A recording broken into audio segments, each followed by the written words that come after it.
Une parole rare dans votre grand angle, un ancien agent secret français témoigne.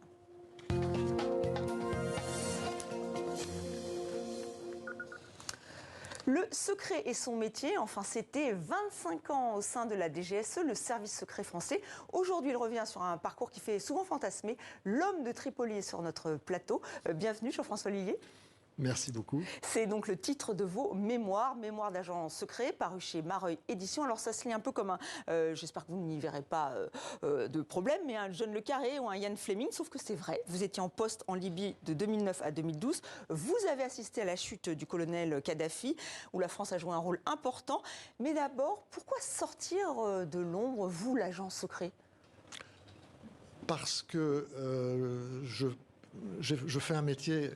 Enfin, j'ai fait un métier passionnant, si vous voulez. Je trouvais que ça serait intéressant de le partager, au moins en partie, avec le public. Oui, vous dites pas tout dans ce livre.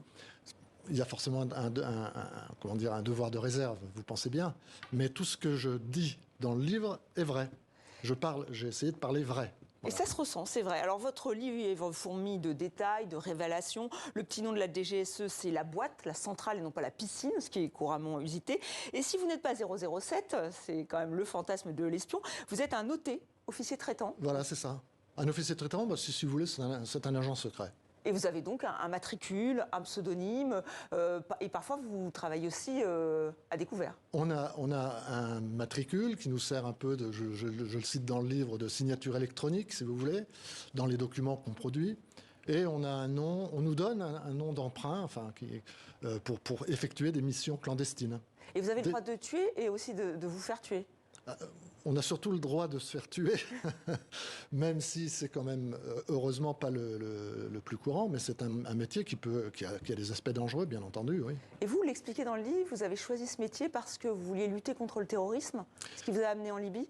C'est exactement le cas, effectivement. J'étais à l'époque au 1er PIMA à Bayonne, qui est un régiment d'élite, le régiment d'élite de l'armée française, on peut le dire, hein, et qui travaillait déjà pour le SDEC à l'époque, l'ancêtre de la DGSE. Et quand les vagues de terrorisme ont touché le pays, je me suis dit que c'était le nouveau combat à mener.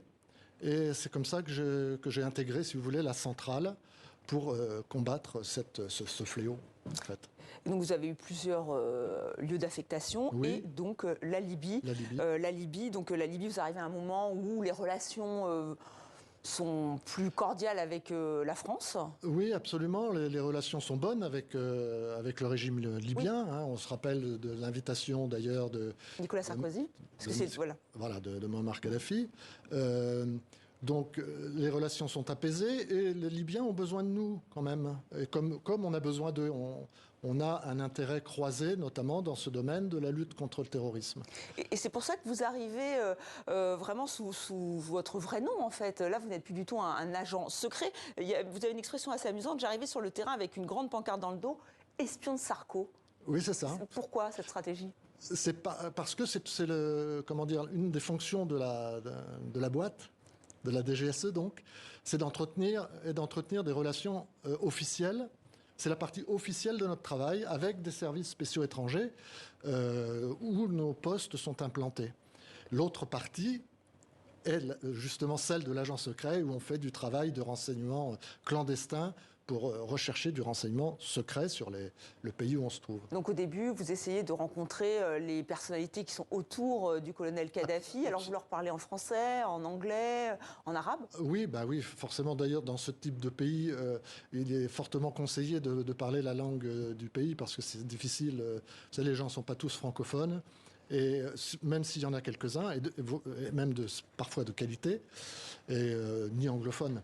Donc oui, les relations étaient apaisées avec les Libyens au départ, quand je suis arrivé au moment du 40e anniversaire de l'anniversaire de Kadhafi, en 2009. Il y avait d'assez bonnes relations entre les deux États. Donc vous étiez aux premières loges en Libye à cette époque cruciale, 2009-2012. Alors vous êtes très franc dans votre livre. Vous dites que la chute de Muammar Kadhafi, vous ne l'avez pas du tout vu venir alors que vous êtes espion. Comment vous l'expliquez ? Je l'explique parce que, à mon sens, il n'y a pas eu de signe visible.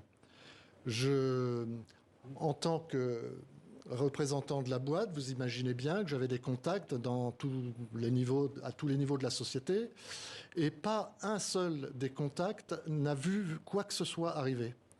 Et donc, effectivement, tout le monde a été surpris, le régime lui-même d'ailleurs, alors que c'est un régime quand même cadenassé, hein, c'est un peu la Corée du Nord du Maghreb à l'époque, la Libye. Donc les services secrets locaux sont omniprésents auprès de la population. Et puis il y a les alliés aussi, vous parlez de cette liaison totem, en fait vous connaissez oui. Tous. C'est vrai, on se connaît tous entre nous, les représentants des pays occidentaux notamment, mais pas seulement. Et on se rencontre à l'occasion. Et personne n'a vu venir. Personne n'a rien vu, non. Donc c'est une franchise. Bon, c'est vrai, j'ai essayé d'être franc. Tout ce que je dis est vrai. Et en fait, vous pointez du doigt cette stratégie de déstabilisation qui a déjà été faite. Là, vous dites que c'est la France quand même qui est aux avant-postes, notamment le président français Nicolas Sarkozy. Oui, c'est le président français qui a décidé qu'il faudrait intervenir pour protéger les populations de l'Est du pays qui étaient menacées, qui s'étaient rebellées, l'origine de la rébellion est dans l'Est du pays, en Cyrénaïque. Et donc le président français a décidé de venir protéger ces populations qui étaient menacées par les forces armées de Kadhafi qui voulaient régler le problème. Mais ce qui est surprenant, c'est qu'en plus, vous apprenez par justement un de vos homologues britanniques, je crois, oui, qu'il y a de vos homologues français qui sont avec les rebelles libyens et qui les aident. C'est vrai.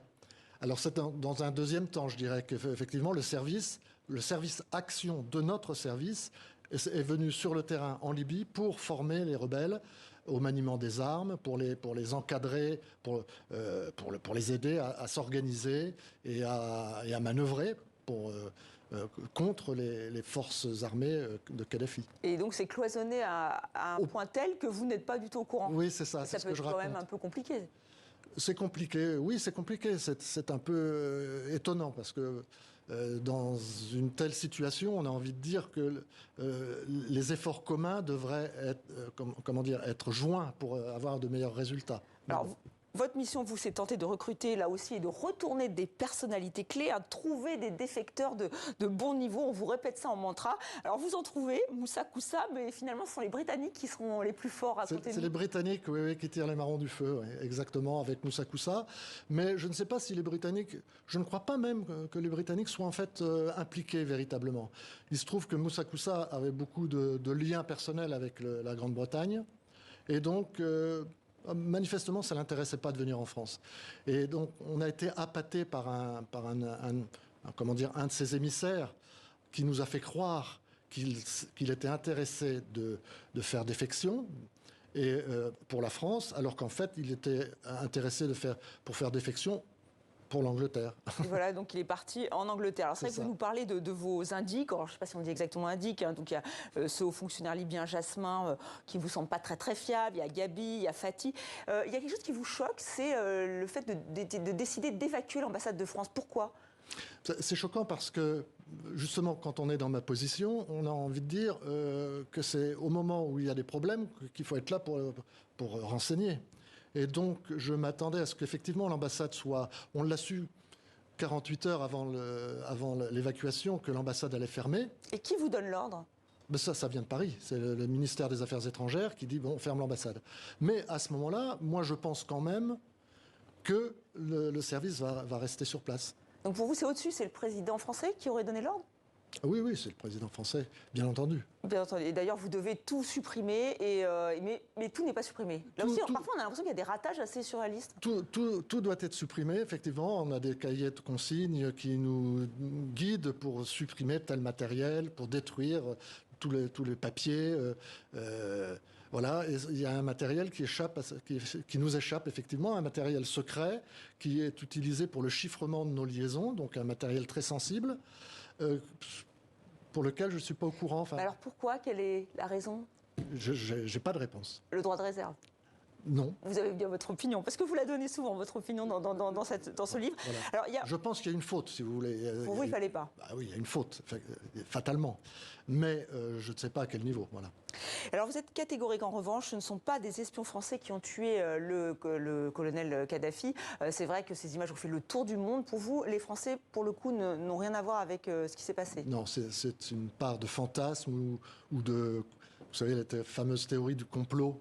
Donc certains, peut-être milieux, ont essayé de faire croire que les Français étaient responsables pour une raison qui leur appartient, mais je peux vous assurer que ce n'est pas le cas. Et vous pensez que la France est toujours très importante? L'influence de la France en Libye? Malheureusement, je crains qu'elle ne soit pas à la hauteur de ce qui était espéré avec cette intervention. Merci d'être venu donc sur le plateau de 64 minutes. L'homme de Tripolis, c'est aux éditions Mareuil et je vous le conseille. Merci à vous. Merci.